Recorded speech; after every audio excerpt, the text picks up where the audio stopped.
Be, bakit nandito ka? Utang mo ba ano? Mag-iisang taon na yun, baka nakakalimutan mo na. Ay, wala pa akong pera, Be. Ano ba yun? Hindi mo pa nakita yung post ko kagabi sa FB? Kakabili ko lang ng iPhone 14, no? Ay, wow. Paano yung ganyan, Be? May iPhone pero wala naman trabaho. Paano ka nakabili niyan? Baka may Play Store yan, ha? Huwag mo ako yabangan. Nakita kita kahapon sa Baklaran. Saan ka na naman ang utang? Eh, basta wala pa akong pambayad sa'yo, Be. Ay, ganun? Oo, ganun. Bakit? Eh, magbuburakay pa kami next week, eh. Baka sa susunod na taong ko pa mabayaran yung utang ko sa'yo. Next year, puta, baka mapabarangay na kita niyan, Be. Eh, di pa barangay mo, Be? Sino na naman tinakot mo? Ay, ang tapang naman. Pulis, Be. Di ko natatakot. Hoy, 350 lang yun. Magpapapulis ka pa? Kahit 350 pa yan. Ay, si Sir Rapi Tulpo. Ano, Be? Di ka pa rin magbabayad? Ano kasi, Be? Wala pa talaga akong pera. Ay, ganun, Be. Hello po. Opo, mag-stay na po tayo. Opo, ako po yung tumawag sa inyo kanina. Idol, kakausap niyo po si Jomar. Idol, gusto hello po po. sana niya sa tulong po ninyo makuha. Opo, yung pera ko po kasi. Be, wait lang naman. Makinig ka muna, Be. Hello po, Sir Rapi. Tanong ko lang po, ano po ba dapat gawin sa mga taong hindi nagbabayad ng utang? Kasi kapag siningil mo pa po, sobrang tapang pa. Di naman, parang hindi naman magbabayad sa'yo. Andito po siya, sir. Kasama ko po. Kausapin niyo po siya, ha? Sabi mo, sumagot ka. Ano ba naman? Hello po, Sir Rapi. Si Jeneline po ito. Ma'am, totoong may utang po kayo, tama? Yes po, May kasabihan 350. po naman kasi talaga na ang utang ay dapat bayaran. Bakit hindi po nababayaran yung utang? Utang? Ay, kailangan po ba yung unahin? Bayaran? Eh, may bagong labas po kasi ng iPhone 14. Ayun po yung una kong binili. Tsaka gusto ko po kasi mag-travel, ganon. Para magmukha po akong rich kid. Gusto ko na pinagsasabi nito. Huy, Be, umayos ka sa Idol Rapi yan. Ganito na lang pong gagawin natin, Jeneline. Opo, Ako'y ano po? naniniwala na dapat ang utang ay binabayaran. Opo. Utang kayo doon sa inyong kapasidad lang na kaya niyong bayaran. Opo, Sir Rapi. Sige po, okay na po. Magbabayad na po ako ngayon. Opo, Salamat po, Ma'am Jeneline. Salamat din po. Okay na, Be. Ano, Be? Masaya ka usap sa Idol Rapi? Ay, magbabayad na pala ako sa'yo, Be. Ito, oh. Tubuan ko na lang. 650 to, may tubo to ng 300. Ayan, ganyan sana kabilis. Kapag siningil ka, hindi matapang ka pa. Sige, Be, uwi na ako, ha. Pagaganyanin mo, ha. Go. Working on a Grammy, meanwhile, pussy popping with your man in Miami. Huwag mo nang tangkaing lumaban pa. Sneya! Malabang ka pa, ha? Sneya! Mas ba nangyari sa anak ko? O ano yan?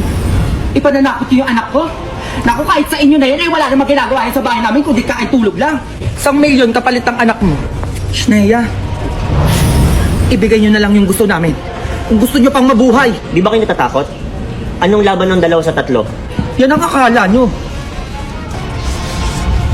Brilyante ng hangin. Tulungan mo ako sa mga pasnayang to. Sino sila? Ano kayo ngayon? Ngayon ko lang sila nakita. Sila mga Eternals. Maganda kayo. Malalakas sila. Inuutusan kita, Junjun. Ibigay mo sa akin yung 2 brilyanteng hawak mo.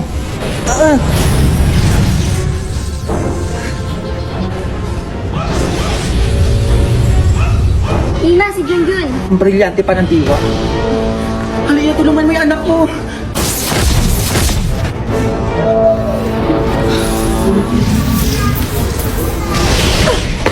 Pasneya.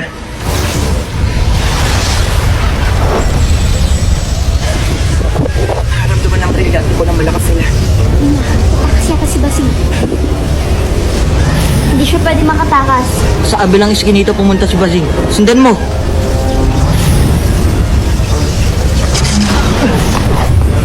Subuko na kayo, mga warka.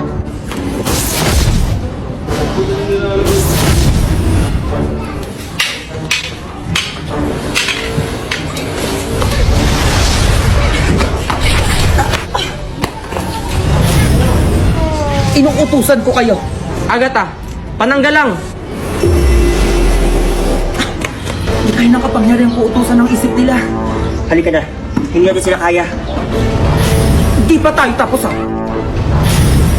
Sneya!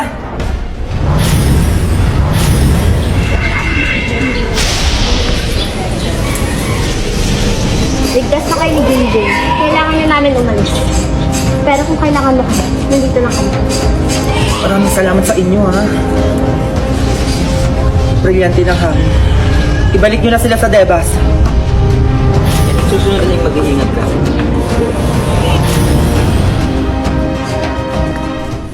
Ano na pala mo? Muwi ka doon, nagigigilak sa'yo kung saka kasi nagpupunta. Ito na nga, uwi na nga, oh. Dalian mo, maggugas ka doon, ha? Uy, si Mars. Uy, Mars, utang mo pala. Sakto papunta ako sa bahay niyo. Mars, sakto, ito, oh. Salamat, ha? O, ayan, 10,000 to, oh. Mars, next time ulit, ha? Pautangin mo ko. Basing, next time mo mukha mo. Tsaka mo talaga, eh, no? Dali-dali mo lang mauto, oh. Hindi nyo talaga ako tinitigilan, ha? Manda kayo. Magkaka-iPhone din ako. Uy! Ipon-ipon lang. For the iPhone. Ano na, 20 ulit. Ang tagal naman mapuno nito. So magkano na kaya? Tulang ko nasa 30 na to eh. Ano, konti pa. Na! Ba't dahil ba yung pwesto ng alkansya ko dito? Ano mga mamaya, may nangupita dito ha. Ano, konti na lang magkaka-iPhone na ako. Alam ko nasa ano na to eh. 40 pesos. Konti pa. Ay, nawala na ang pera. Ayun o, yung 20 o. Sige, di ba? Para sa iPhone na, tapos bubuksan mo agad. Ang bobo ka dyan. Kaya ko to. Wala na din akong load. Sumabay pa. Kaya ba lumabas yung 10 dyan? Kahit 10 lang.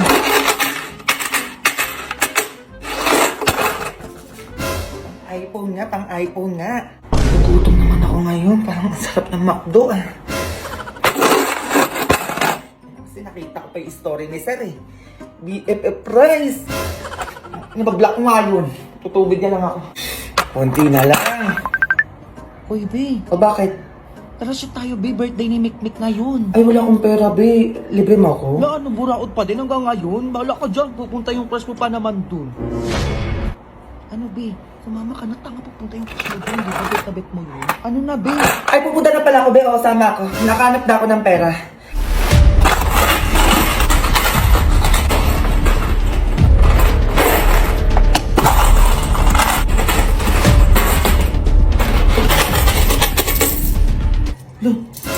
Ano yun? Ito na yun.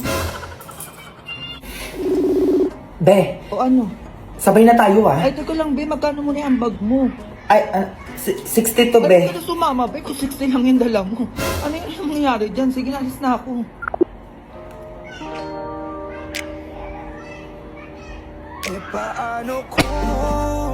Ma! Oh, ay pinapatawag ka daw sa guidance, ma. Sabi ng teacher ko. Guidance? Bakit na naman? Ay, yung about ata sa ginawa mong project sa akin, ma. Project? Ano project? Ang tara, punta tayo sa school nyo. A few moments later. Ma'am? Ikaw yung nanay ni Junjun? Ay, opo, ma'am. Bakit niyo po ako pinatawag? Ay, naku, nanay. Ay, ang anak niyo. Bakit na naman, ma'am? Naku, nanay. Siya po ang pambato ng school namin. Ako, ma'am? Pambato? Eh, saan naman po, ma'am? Sa tagisan ng talino po, opo, sobrang ganda at walang katulad yung nagawang tula ni Junjun. Ayan po, basahin nyo. Anong tula? Wala naman akong ginawang gano'n. Ano ba yan, ma? Ay, hindi po ako gumawa niyan, ma'am. Si mama po. Ay, ma'am, si Junjun po talaga yung gumawa niyan, opo. Marunong pong tumula si Junjun. Di ba, Junjun? Ma'am, di pa ako marunong noon. Tumula ko na, dalian mo. Ako ay may alaga. Asong kamukha ni ma'am. Oy! Ano pinagsasabi ng anak mo? Ay, nagbibiro lang po yan si Junjun, ma'am. Umayos ka, Junjun. Sinasabi ko sa'yo, tatamaan ka sa bahay. Ay, isa pa po, ma'am. Ay, ma'am, ilalaban ko yung estudyante mong si Junjun sa poster making contest sa ibang bansa. Ay, bakit? Ay, naku, ma'am, tingnan mo naman kasi yung drawing ni Junjun, no? Sobrang ganda. Eh, piling ko may malalim na meaning to, eh. Di ba, Junjun? Ay, hindi din po kayong gumawa niyan, ma'am. Si mama po. Ay, ganun? Ay, di yan, nanay mo na lang ang ilaban sa ibang bansa. Diyos ko, siya naman pala yung nag-drawing nito. Ay, ma'am, ginugol ko lang din po kasi yan. Ay, nagigigil ako, ma'am. Ikaw na bahala sa babaeng yan. Ay, ma'am, patulain na po natin si Junjun. Ako po, nakalimutan na natin eh. Siguraduhin nyo lang mai-impress ako dyan, ha? Kung ang kilay ni ma'am hindi pantay, hininga niya pa ay amoy patay. Ay, ano nakakatawa? Ay, sorry po, ma'am. Tatawa-tawa kayo dyan, ha? Bagsak sa akin ang anak mo. Ay, ma'am, huwag nyo naman po ibagsak. Magsiuwi na kayo! Baka nung pamagwa ko sa inyo. Ay, uwi daw, Junjun. Ay, uwi daw? Antay naman yung kilay ko, ha? Handa nga, eh. Tanga talaga tong batang to. Okay, the seminar reading report and report. Man, nasa klase ako. Tanga-tanga ka. Yung baon mo na, iwan mo na naman dito. O sige, madalin mo na lang dito. Ma'am, tumawag lang po kasi yung mama ko. Give me your phone! Right now! Hello? Ma'am, nanay to ni Junjun? Ay, ma'am, yes po ma'am, nanay po ni Junjun. Okay, kukumpiskan ko to sa cellphone ni Junjun. Ay, ma'am, wag naman po ganun, ma'am. No! Bawal mag-cellphone sa klase ko. Kaya pumunta ka dito para kunin mo yung cellphone ng anak mo. Ma'am, wait. Ganun pala, ma'am. Hintayin mo ako dyan. A few moments later. Hello po, ma'am. Magandang hapon po. Nanay ba yan ni Junjun? Yes po, ma'am. Did you know, mother, yung anak nyo bagsak sa subject ko tapos ganyan pa yung gagawin sa klase ko? Bagsak, ma'am? Ma'am, kaya po ako napatawag nung nagkaklase po kayo kasi po yung taong po ni Junjun naiwan niya po. Bawal nga po mag-cellphone sa school, lalo na kapag klase. Apo, ma'am, sorry po. Ay, kayo cellphone na anak nyo. Last chance niya na to. Kapag nahuli ko pa nagsa-cellphone yan sa klase ko, baka ipatanggal o ibagsak ko pa siya dito sa school na to. Nagkakaintindihan po ba tayo? Ay, tanggal po agad, ma'am. Sige po. Excuse me. Hello? Ay, paano ba yan, ma'am? Nag-cellphone po kayo. Ay, bakit tumawag lang yung nanay ko? Kala ko ba bawal mag-cellphone sa school na to? Ano gagawin natin ngayon yan, ma'am? At tumawag lang yung nanay ko eh. No, give me your phone. Madam naman. Hello? Nanay to ng teacher na to? Pumunta ka sa bahay namin at kunin mo yung cellphone ng anak mo. Bawal mag-cellphone sa school, nagkakaintindihan. Nanay, kayo naman ipapatawag sa bahay namin. Wait, Junjun! A few moments later. Si ma'am nandito na. Madam? Oh, asan yung nanay mo? Ay, ako na lang po yung kukuha ng cellphone ko. Upo ka dito. Ay, ito yung cellphone mo. Salamat po. Last time yan ha.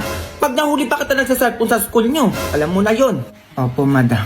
Paano pala yung grades ni Junjun sa'yo, ma'am? Di ba bagsak yan sa'yo? Ay, madam, kayo pa ba? Diyos, ipapasa ko na lang po yung anak nyo. Opo, 98. 98 po, ma'am. 98 na po yung grade sa akin ni Junjun. Opo, para almost perfect na. Opo, nakakahiya naman po kasi sa inyo. Ayun, madali naman pala kausap. O, pasado ka na, Junjun.